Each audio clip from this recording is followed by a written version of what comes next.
අපි දුප්පත් වුණාට අපිට පුළුවන් විදිහට වටිනම විදිහට අපි බුද්ධ පූජාව තියන්න ඕනේ. ඉතින් ඒක තමයි බෞද්ධයෙක් විදිහට මට කරන්න පුළුවන් ලොකුම දේ. ඉතින් මම මෙන්න මේ විදිහට මගේ යාළුවෙක් මට ගෙනත් දුන්න දූරියන් ගෙඩියකින් බුද්ධ පූජාව තියන්න තමයි අද ලෑස්ති වෙන්නේ. මේක ඉතින් විශේෂ පූජාවක්. එන්නකො යාළුවෝ මාත් එක්ක වීඩියෝ එක බලන්න. මෙන්න මේ වගේ හොඳටම වහින දවසක් අද පුදුම විදිහට අපිට වැස්ස යාළුවනේ.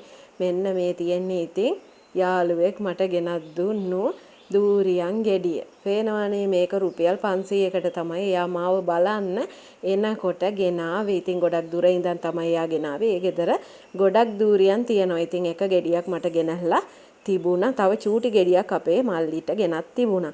ඉතින් මෙන්න මේ විදිහට මම දූරියන් ගෙඩිය කපා ගන්නවා තමයි ඔයාලා මේ දකින්නේ. ඉතින් මේක පුදුම තරම් සුවඳයි.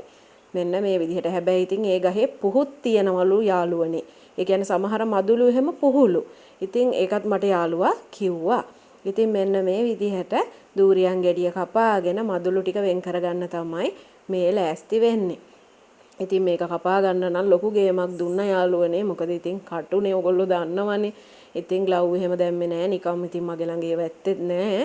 ඉතින් මෙන්න මේ විදිහට කොහොම හරි දෙයියනේ කියලා ඉතින් අපි කපා ගත්තා තනියම. ඉතින් ඊට පස්සේ මේ මදුළු කරනවා ඇත්තම විදිහ මේ ඔයගොල්ලන්ට පේන්නේ. ඉතින් මෙන්න මේ විදිහට ඔක්කොම මදුළු ටික මම වෙන් කරගත්තා. මේ පුහු මදුලකුත් ඇත්තට මේ මගේ යාළුවා කිව්වා වගේම තිබුණා. ඉතින් මෙන්න මේ විදිහට මම පිඟානට දාලා මේක මැටි පිඟානක් යාළුවනේ.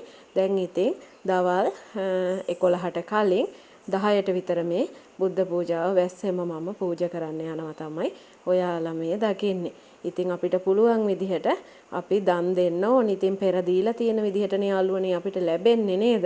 ඒ නිසා ඉතින් මම දුප්පත් වුණාට මං කොයි වෙලේ දන් දෙන්න ඕන කියලා හිතන කෙනෙක්. පුළුවන් විදිහට හැමදේම කරනවා.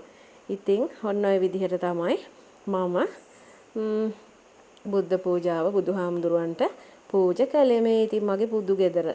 පේනවනේ ඉතින් පොඩ්ඩක් පරණයි ගණන් ගන්න එපා. ඉතින් වත් පොසත්කම් තියෙන මිනිස්සු නෙවෙයිනේ අපි. මගේ channel එක subscribe කරන්න යන්න යාළුවනේ.